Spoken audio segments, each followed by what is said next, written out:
Right. Good afternoon, everyone, and welcome to our July webinar, Exploring Energy, Powering the Future.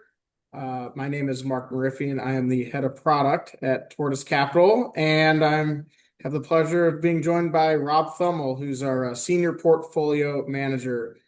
So before we dive in, just a couple quick housekeeping items. Did want to let everyone know we will do Q&A at the end, so we got about 20 minutes of prepared remarks, 25 minutes of prepared remarks, and then we'll be able to submit questions and answer those through the Q&A box. So submit those at any time. If you haven't joined one of our webinars before, welcome.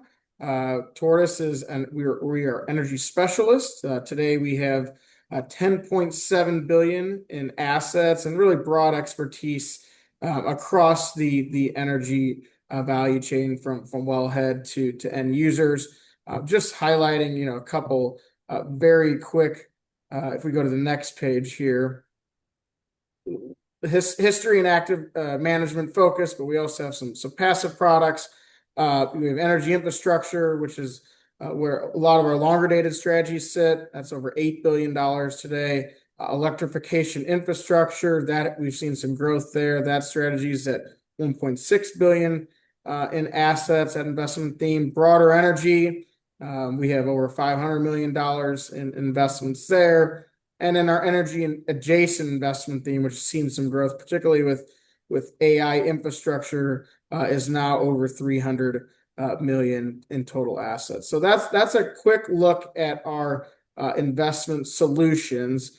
Let's go ahead and go to the polls if we're ready for that. Okay. We like to do a few poll questions with our audience just to gauge where everyone is thinking around energy and related topics. When do you think the conflict with Iran ends? Less than 6 months, less than a year, greater than 1 year, or I don't see a resolution for the foreseeable future? We'll just give everyone a few seconds to vote here. Rob, I'm curious what this one will come out as. Yeah.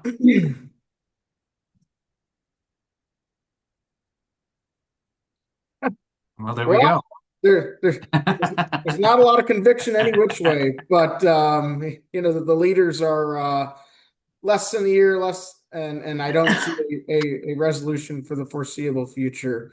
Only just a little bit are saying over the 1 year. Go to number two. How many times have you used ChatGPT today? Or I guess any broad AI tool, whether it be Claude? None, less than 10 times, more than 10 times, or you prefer a different AI model. It's funny.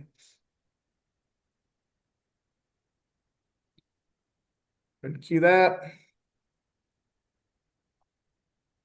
Okay, so everyone's using about 70% are using it, Rob. Yep. 40% are using it less than 10 so far today. 20% are about 10 times, and some are looking for a different AI model. Next one. What are you seeing the most client interest today within energy investing? Is it traditional energy? Is it midstream and energy infrastructure? Is it utilities, electrification, or nuclear? Or is it around AI infrastructure and power demand? Very curious what the poll results will be here. Let's go ahead and cue that one. Wow, look at that, Rob. Yeah. It's interesting, isn't it? Yeah, 70+% in AI infrastructure and power demand, with the rest really kind of residing in more of the traditional utilities, midstream, and energy. Okay, one more. Thanks for bearing with us, guys. We love doing these polls.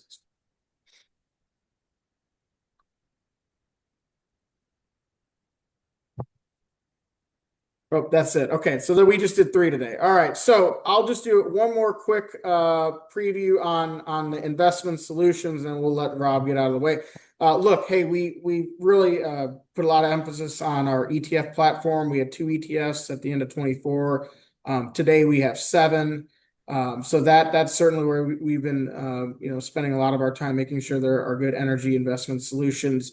across both all the different channels, but particularly more recently ETFs. We've seen a lot of growth with the AI infrastructure ETF. We've also seen positive flows for our innovative tax efficient TMLP ETF, and then our nuclear ETF was recently launched as well. So, Rob, all the themes you're going to talk about today will impact some of these solutions. So, just looking forward for you to take a very high level approach and educate everyone on the call. Okay, thank you, Mark, and thanks everybody for your investment in Tortoise or whatever related product it is, and for attending this webinar. So if we advance the slide, let's just look at month-to-date performance. If you look at month-to-date performance, the S&P 500 returned to positive territory in the month of June. I think the S&P's been up 3 out of the first 6 months of the year, and you can see what led the way: communication services and energy. They led the way in June, and that's been nice. And if you go to the next slide, advance to that slide, now this is interesting. So for last month, you all know this, but I think if you haven't looked at this for a while, I think it's important to notice. Look, oil was down 20%. That's spot oil prices, right? That's WTI here in the U.S. Down 20% last month. Now, normally you would hear that and you would think, man, that's been a rough month for the energy sector. But look at some of the best performing sectors. With oil down 20%, some of the best performing sectors were, well, utilities, energy infrastructure, and this isn't entirely surprising, refiners, and then MLPs as well. And then the broader energy index was down. The broader, integrated was down for the month. But if you flip it to the year to date, so we're halfway through the year, halfway through 2026. The S&P's had a pretty good year so far.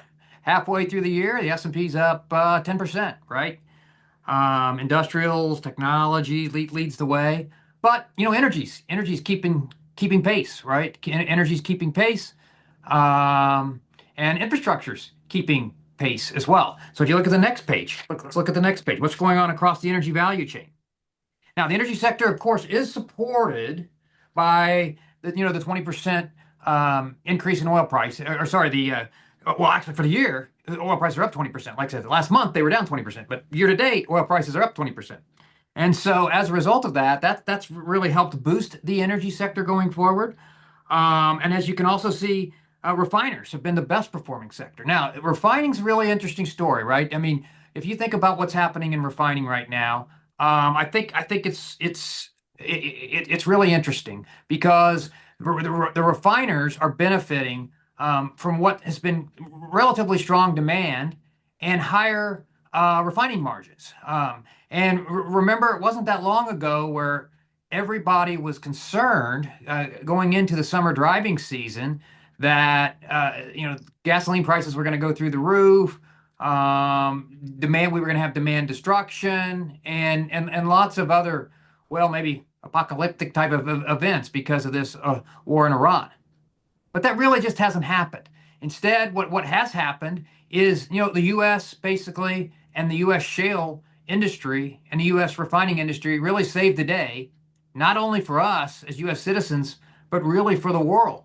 And what I mean by that is because the U.S. has become the largest producer of oil and gas in the world, and because the U.S. has invested so much money in expanding refineries, U.S. refiners were able to operate at very, very high utilization rates for last month, and continue to, and produce a lot of gasoline and start to refill inventories because we couldn't get gasoline anymore from places, like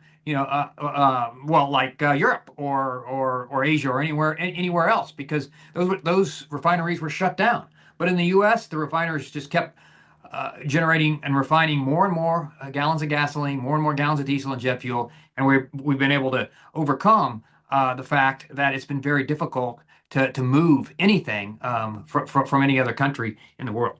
Okay, so then if we look at the next page. Okay, so oil. What's gone on with oil, or for the month? Some of the stories, I guess, for the month of June. Oil was one of the top stories, right? And what you can see the title is that the geopolitical risk premium in oil faded in the month of June. So we started, remember, for context, we started the year at oil $65. Oil ran up over $100 a barrel, and then you can see what happened here. Oil prices peaked sometime around beginning of the month at $96.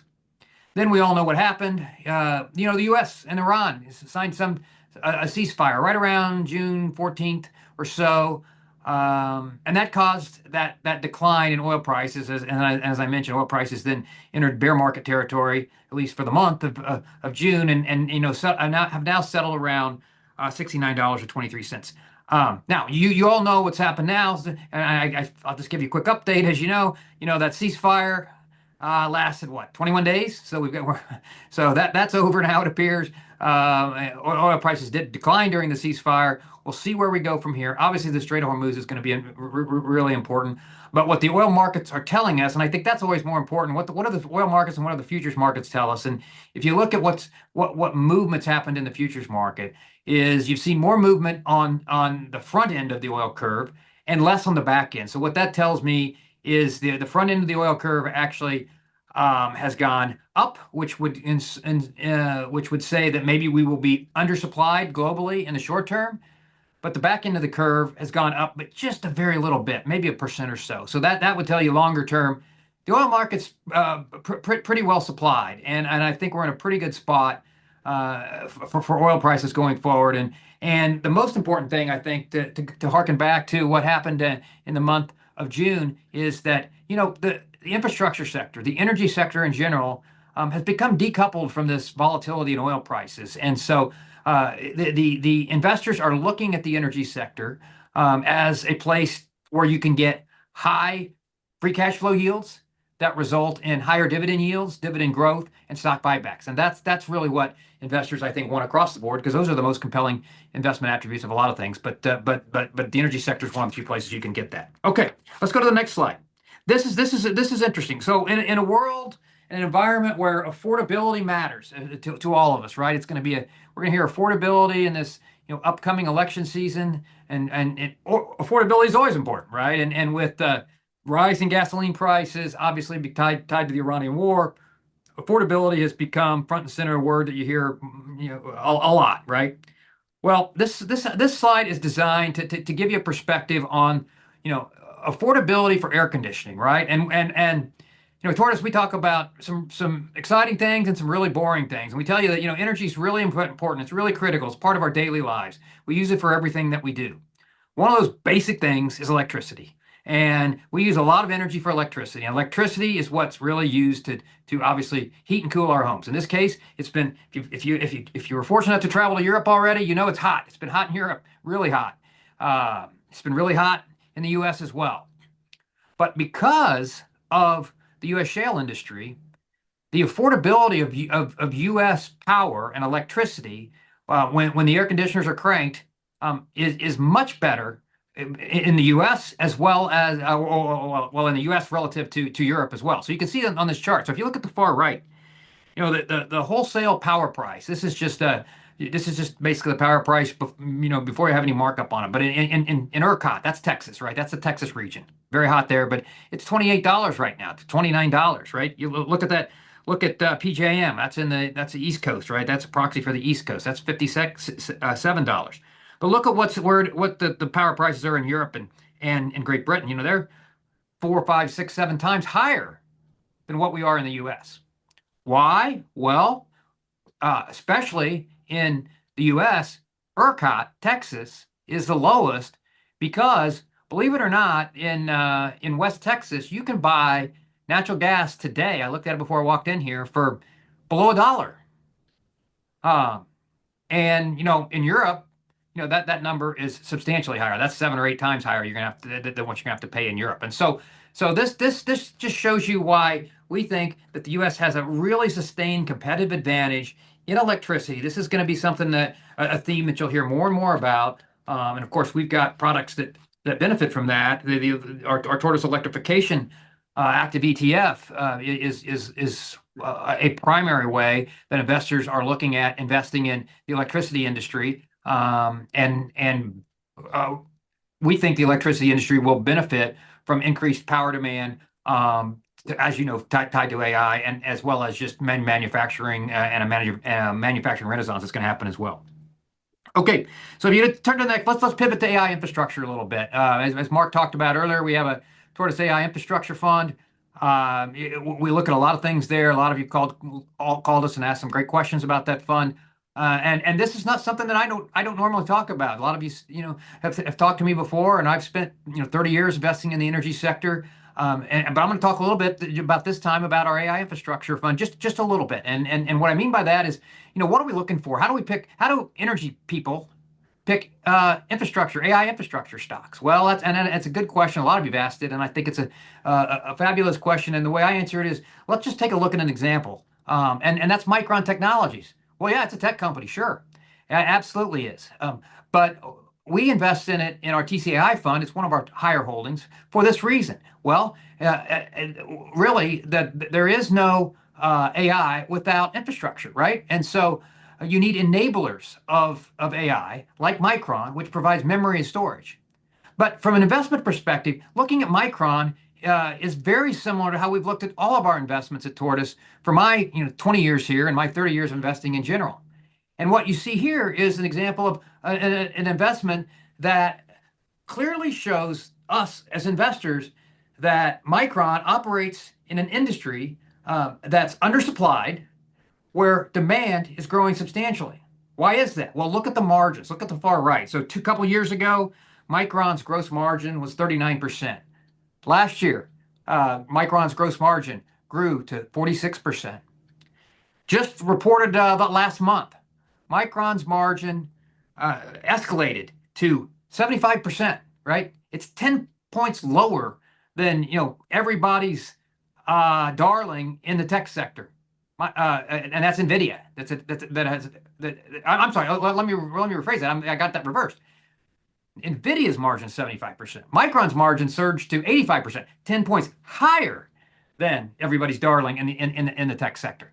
What this tells us as investors is clearly this is a sign that the memory and storage market, which Micron operates in and is a leader in, is undersupplied, and the demand is growing. So Micron is benefiting from not only unit sales volume, but it's also benefiting by being able to raise prices and raise its prices and increase its margins because the demand's high and there's just not enough supply. And so that we'll watch that very closely. You'll see that as a common theme in a lot of the investments we make across all of Tortoise, including infrastructure investments, including pipeline investments, but also AI infrastructure investments as well.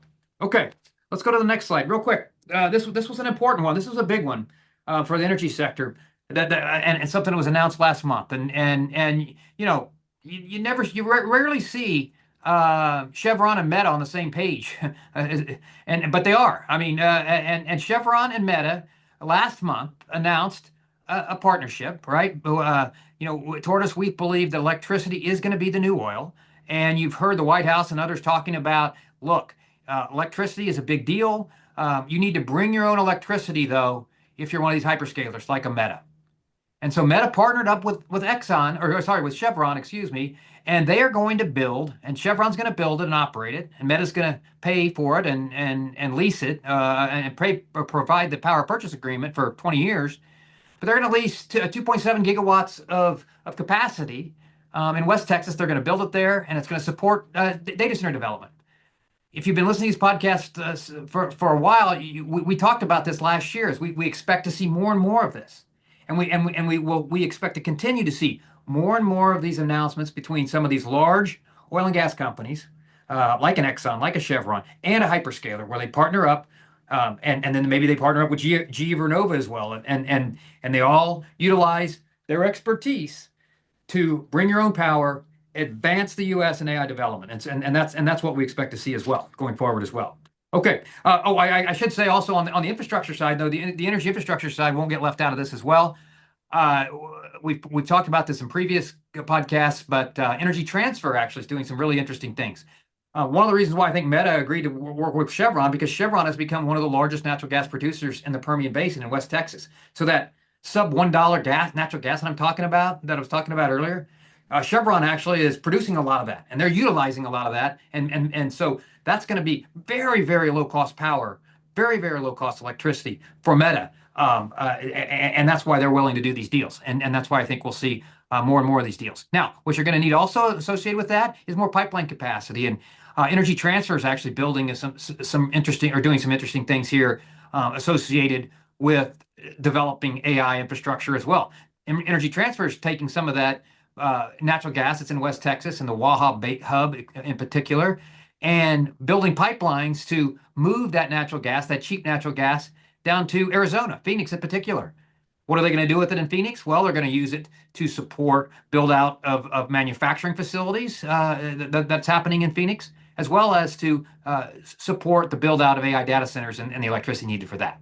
So that's really interesting. And I think the key here is, if you followed this closely, you've seen Meta and all the hyperscalers want to go in renewables. While now Meta and others switch gears a little bit. They see the opportunity in natural gas. They see it low cost. They want low cost power. Now they found it in West Texas and in companies like Chevron, and so they will continue to move forward with that, and we're excited about that as well. Okay, portfolio positioning. Next slide. I don't have a lot here because we have our core products.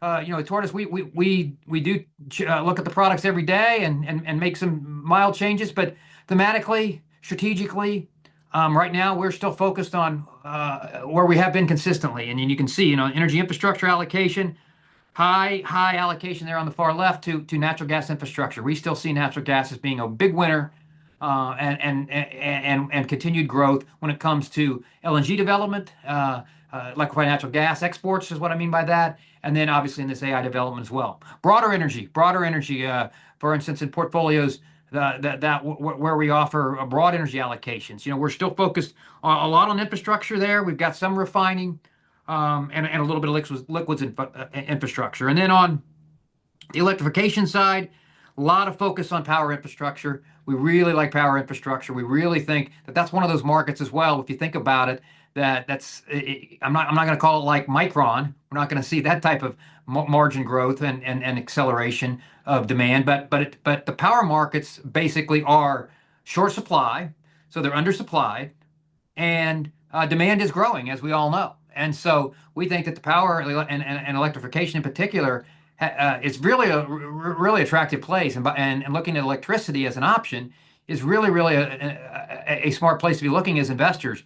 If you invest via the utilities themselves, that are really going to benefit from higher future power prices and that higher demand that's going forward. Okay.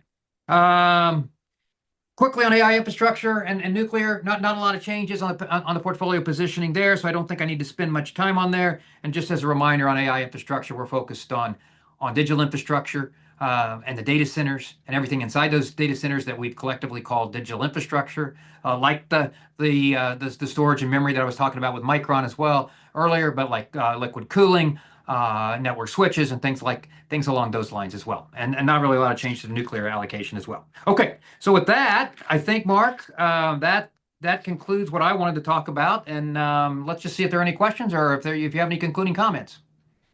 Yeah, Rob, no, great. You started with oil and you ended with electricity as new oil. So it was a great 180 on the industry activity and featured topics. Just a couple questions. One of them pretty interesting to hear your answer. What do we see the upside and the downside being for the rest of this year around energy markets related to prices in Iran? Yeah, good question. So, right now, I think the futures curve's got it right. Now, we are going to have to see what happens in Iran. If the Strait of Hormuz is closed for an extended period of time, we will see oil prices shoot back up over to $100 a barrel. And if the Strait of Hormuz continues to operate where it is, and continues to be, and oil continues to be free flowing, there is plenty of oil supply in the world, and we'll probably see oil right where it is about right now, in that $65 to $70 range. But I really think that you're going to probably see elevated geopolitical risk because I'm not a geopolitical expert, but boy, I think we've had a lot of volatility in geopolitics, and I don't know if Iran's going to do everything that they said they're going to do in the ceasefire. And so I could see an environment where we can see oil pop back up, and a lot of investors are underweight and underallocated to energy, and we've been trying to encourage this all year. Is that That I don't think you want to do that because energy's going to do well, obviously, just on its own because of the demand for energy, because of the demand for energy security. But if then we would have an escalation for some reason, obviously our energy stocks and energy infrastructure stocks are going to do pretty well. Uh, yeah, and I would just you slipped it in, Rob, at some point in the middle, but I think just looking at the forecast, I mean, the companies are just so far ahead of where they thought they'd be in the beginning of the year, and that's going to help from a balance sheet standpoint of buying back stock and ultimately increasing growth and distribution. So I think those will be tailwinds we see through the rest of this year. Just a couple other quick ones. How talk about the power infrastructure. We're starting to hear some Nimbyism, not in my backyard, around AI infrastructure. And we're also seeing that a lot of political ads around affordability going into the midterm election. So just maybe talk about the regulatory uncertainty. Who's going to be able to build, who's not going to be able to build as we head into election season here in a couple months. Yeah, that's a great question, and data centers have become a hot button in a lot of political arenas. I think everybody would probably agree that the U.S. is well positioned to win this global AI race, and I think the U.S. government wants to win. I think the U.S. citizens want to win, and obviously the technology is there, but the energy is there as well. And so it's important to the U.S., I think, in general, that we win the AI race using our low cost energy, but not that ended up resulting in inflation to the consumer in terms of higher electricity prices. Well, how do we accomplish that? We can do both. And this is how. Well, you do a lot of these things like what Chevron's doing, right? Building their own power plant, utilizing cheap natural gas, and then providing that to Meta with a long-term contract that makes sense contractually and economically for both Meta and Chevron. You do unique things like what we've talked about in the past that one of our largest weights in a lot of our portfolios, Williams Companies is doing with behind the meter power, where they're doing very similar what Chevron Meta are doing. Williams builds the power plant, uses low cost natural gas that's accessed from their largest pipeline natural gas pipeline network in the U.S. Builds the power, enters into a long-term, long year contract with one of these hyperscalers or some AI developer, and that basically makes sure the cost of that electricity is borne by the hyperscaler, not by the retail consumer. So we will see more and more of this continue to build. We've seen a lot build in just the first half of the year, and we expect momentum in this area to continue as well into the second half of the year. More in Texas and more in around Pennsylvania where the That's Marcellus right. and the Permian are. Yeah, so That's right. we look forward to staying on top of that. But yes, electricity is the new oil, and I think you're going to hear we're on much more on the commodity and the infrastructure that's supporting the electrification build out.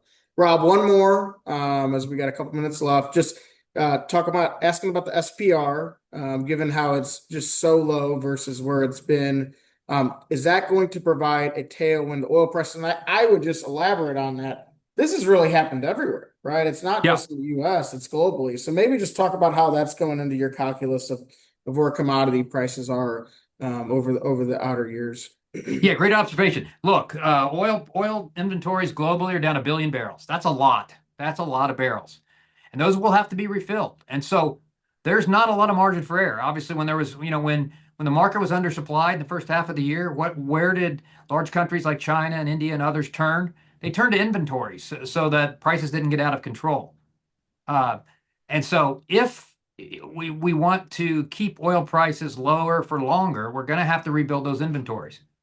But that also means that you can't have any margins for error. You can't have any disruptions in the transportation system, whether it's just domestically or globally as well. And so that's why I say, if there's any hiccup out of the Strait of Hormuz in the second half of the year, that could cause a surge in oil prices. I would think it would. Well, I don't think. I know. I think it would be temporary because we do still have a lot of oil on the market, but it would cause a surge in oil prices in the short term. Great. All right. Well, look, Rob, I don't know if you know this is our 2 year anniversary of doing these monthly webinars. So thank you to everyone who's joined us. We do these every month, usually in the second week of the month, typically on a Tuesday or Thursday. So look forward to continuing to do these to educate you on what's happening within the energy markets and related strategies that we have. Here's our sales directory, so do feel free to reach out to anyone on our team if you have additional questions or follow-ups. We're happy to jump on the phone or trade emails with you. So thank you all for taking your time to join us today, and we'll look forward to speaking with you at our next webinar. Rob, thank you. Have a good day. Thanks, everybody.